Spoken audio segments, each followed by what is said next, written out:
let's read the question. The question says the living organisms can be unexceptionally distinguished from the non-living things on the basis of their ability for A. Interaction with the environment and progressive evolution, B. Reproduction, C. Growth and movement, D. Responsiveness to touch.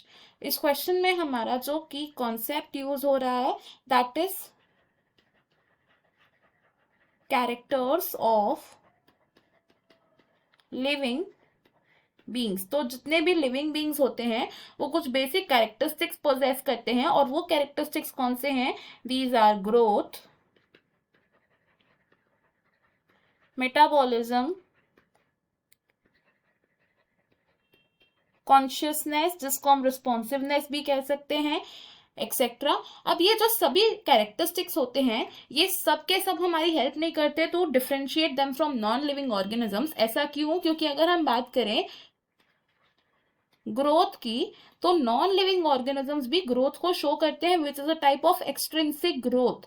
जो non living organisms होते हैं दे show extrinsic growth, जिसका एक example हो सकता है कि एक सैंड ड्यून है, this is a sand dune. अगर इस सैंड ड्यून पर और ज्यादा सैंड एक्यूमुलेट होती रहती है तो आफ्टर सम टाइम इसका जो साइज है वो बड़ा हो जाएगा which is a type of extrinsic growth. Next अगर बात करें रिस्पॉन्सिवनेस की,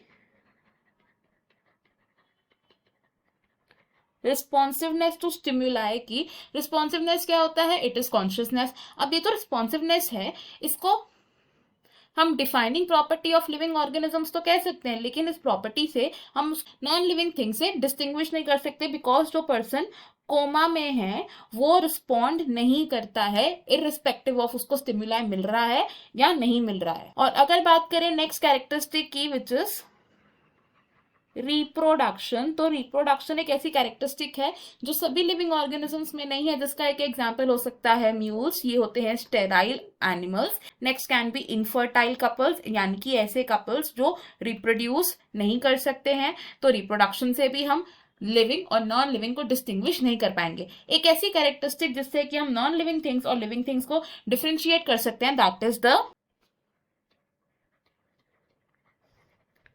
interaction with environment and progressive